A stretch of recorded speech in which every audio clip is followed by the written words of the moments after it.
사신 주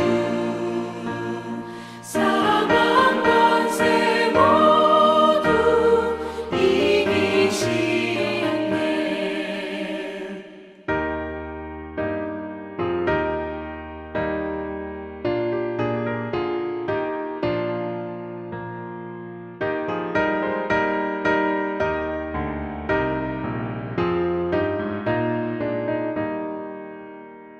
생명의 임금 영광의 주님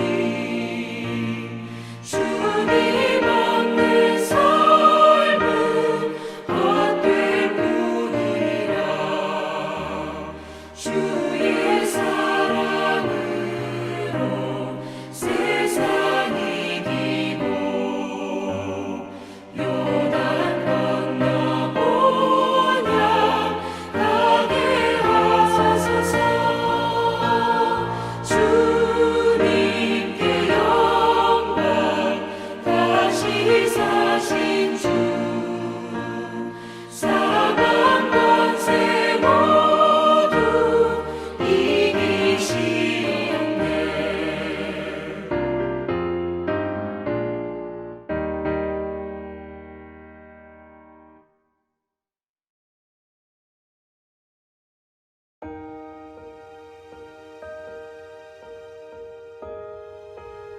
베드로가 대문을 두드린데 로데라 하는 여자아이가 영접하러 나왔다가 베드로의 음성인 줄 알고 기뻐하여 문을 미처 열지 못하고 달려들어가 말하되 베드로가 대문 밖에 섰더라 하니 그들이 말하되 네가 미쳤다 하나 여자아이는 힘써 말하되 참말이라 하니 그들이 말하되 그러면 그의 천사라 하더라. 베드로가 문 두드리기를 그치지 아니하니 그들이 문을 열어 베드로를 보고 놀라는지라. 베드로가 그들에게 손짓하여 조용하게 하고 주께서 자기를 이끌어 옥에서 나오게 하던 일을 말하고 또 야고보와 형제들에게 이 말을 전하라 하고 떠나 다른 곳으로 가니라. 나리샘의 군인들은 베드로가 어떻게 되었는지 알지 못하여 적지 않게 소동하니 헤롯이 그를 찾아도 보지 못하매 파수꾼들을 신문하고 죽이라 명하니라. 헤롯이 유대를 떠나 가이사랴로 내려가서 머무니라. 헤롯이 두로와 시돈 사람들을 대단히 노여워하니 그들의 지방이 왕국에서 나는 양식을 먹는 까닭에 한 마음으로 그에게 나아와 왕의 침소 맡은 신하 블라스도를 설득하여 화목하기를 청한지라. 헤롯이 나를 택하여 왕복을 입고 단상에 앉아 백성에게 연설하니 백성들이 크게 부르되 이것은 신의 소리요 사람의 소리가 아니라 하거늘 헤롯이 영광을 하나님께로 돌리지 아니하므로 주의 사자가 곧 친히 벌레에게 먹혀 죽으니라. 하나님의 말씀은 흥왕하여 더하더라. 바나바와 사울이 부조하는 일을 마치고 마가라 하는 요한을 데리고 예루살렘에서 돌아오니라. 오늘도 하나님의 말씀을 통해 지혜와 새 힘을 얻으시길 소망합니다. 삶에서 우리는 종종 우리를 기쁘게 하거나 자랑스럽게 하는 일들을 경험합니다. 그럴 때 여러분은 그 공을 누구에게 돌리시나요? 우리는 오랜 신앙의 경험을 통해 일어난 모든 일들에 대해서 하나님께 영광 돌려야 한다는 것을 알고 있습니다. 그러나 우리는 알게 모르게 좋은 일이 일어났을 때에 그 공을 하나님께 돌리지 않고 도리어 하나님의 영광을 가로채기도 합니다. 즉, 공치사를 자신에게 돌린다는 것입니다. 오늘 본문 사도행전 12장에서 하나님께 영광을 돌리는 사람과 그렇지 못한 사람의 삶이 어떻게 다른지 우리에게 보여주고 있습니다. 오늘 말씀의 요약입니다. 사도 베드로는 예수 그리스도의 복음을 전하다가 당시 권력의 중심인 헤롯 왕에 의해 감옥에 수감되게 되었습니다. 하지만 하나님의 은혜로 베드로는 감옥에서 탈출하게 되었고 이 모든 일을 주관하신 하나님께 영광 돌리며 그의 믿음의 형제들에게 주님이 자신을 구해주신 일을 알리고 다시 주님의 명령에 따라 다른 지방으로 떠나게 됩니다. 한편 헤롯 왕은 베드로가 탈옥했다는 소식을 들으며 크게 분노하였습니다. 그는 베드로를 지키던 경비병들의 책임을 엄중히 물으며 책임을 다하지 못한 경비병들을 죽이라 명령하였습니다. 이후 헤롯은 가이사랴 땅으로 이동하여 그곳에서 연설하게 되었는데 거기 모인 백성들이 헤롯이 연설하는 모습을 보고 감동하여 헤롯의 목소리가 신의 소리와 같다라고 외쳤습니다. 헤롯은 한껏 교만한 태도로 백성들의 칭송을 받았습니다. 그러나 그가 하나님께 영광을 돌리지 않으므로 주님의 사자가 헤롯을 강하게 쳤습니다. 이로 인해 헤롯은 벌레에 먹혀 죽는 처참한 죽음을 맞이하게 되었습니다. 적대자 헤롯의 죽음 이후 주님의 말씀은 더욱더 번창하고 왕성하게 퍼져갔습니다. 이제 본문을 부분적으로 살펴보도록 하겠습니다. 감옥에서 탈출한 베드로는 믿음의 형제 마가의 집에 찾아와 노크를 했습니다. 그때 마가의 집에 있던 로데라는 어린 여종이 이 소리를 듣고 확인하러 문 쪽으로 나갔습니다. 로데는 베드로의 음성을 알아들었지만 문을 여는 것을 깜빡 잃어버릴 정도로 기뻐했습니다. 이 익살스러운 행동은 로데와 예루살렘 교회가 그만큼 베드로를 위해서 간절히 기도하고 있었음을 보여주고 있습니다. 하지만 집안에 있던 사람들은 로데에게 네가 미쳤느냐 하며 반응했습니다.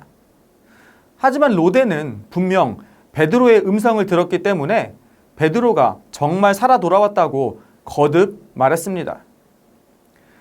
사람들은 그 음성의 주인공이 베드로가 아니라 이 베드로의 천사일 거라고 답하며 이 여종의 말을 무시하였습니다. 그러나 베드로는 계속 문을 두드렸고 마침내 문이 열렸습니다. 로데의 말을 믿지 않았던 사람들이 진짜 베드로를 보고 놀랐습니다. 그토록 간절하게 기도했던 일이 이루어졌는데도 놀랐다는 것은 그만큼 베드로가 감옥에서 나올 희망이 희박했음을 나타내 주는 것입니다. 베드로는 그가 연설하기 전 집중시키기 위해서 이 손짓으로 사람들을 조용하게 만들었습니다. 청중이 조용해지자 베드로는 탈옥한 경위에 대해서 설명했습니다. 베드로는 자신의 탈옥 이야기를 할 때에 그곳에 없던 다른 신자들, 특히 야고보와 형제들에게 이 이야기를 꼭 전하라고 지시하였습니다. 그리고 베드로는 숨 돌릴 틈도 없이 주님의 명령에 의해 그곳을 떠나 다른 곳으로 갔습니다. 베드로는 이 피신이 계기가 되어 순회 선교사로 활동할 수 있게 되었습니다. 이 일로부터 7년 후 사도회의가 열렸는데 그 회의를 주재하는 사람이 이 베드로의 이야기를 들은 야고보였습니다. 우리는 베드로가 마가의 집에서 탈옥 이야기를 하고 이 이야기가 야고보에게 전해졌을 때 예루살렘 교회의 리더십이 이 베드로에서 야고보로 이동하였다는 것을 알 수 있습니다. 한편 이 베드로가 사라진 감옥은 흉흉한 분위기가 감돌았습니다. 베드로는 사라졌고 그가 있던 그 감옥의 자리는 비어 있었습니다. 한 차례 수색 작전이 벌어졌지만 수포로 돌아갔고 헤롯은 경비를 섰던 군인들을 처형했습니다. 죄수가 달아나면 그 담당 간수가 처벌받는 것이 그 당시 로마법에 규정된 사항이었습니다. 이후 헤롯은 가이사랴 땅으로 이동하여 그곳에서 연설하게 되었습니다. 헤롯이 가이사랴에서 연설하게 된 까닭은 두로와 시돈 사람들 때문이었습니다. 이 두로와 시돈 사람들이 헤롯 왕국의 영토에서 식량을 공급받았는데 이로 인해 헤롯은 이 왕국의 부담과 손해를 끼치는 그들을 노여워했습니다. 이 두로와 시돈 사람들은 헤롯의 분노가 두려웠지만 그들의 삶을 유지하기 위해서는 헤롯 왕국으로부터 지속적으로 식량을 공급받아야만 했습니다. 그래서 이 사람들은 왕과 친밀한 신하인 블라스도라는 사람에게 가서 헤롯 왕과 화목하게 지낼 수 있도록 자리를 좀 마련해달라고 부탁한 것입니다. 헤롯의 측근 블라스도의 중재로 인해서 이 두로와 시돈 사람들은 왕의 환심을 살 기회를 얻게 되었습니다. 이에 헤롯은 이 일을 다루기 위해서 이 가이사랴 지방으로 와서 이 단상에 서게 된 것입니다. 지정된 날 헤롯은 왕복을 입고 그들 앞에서 연설했습니다.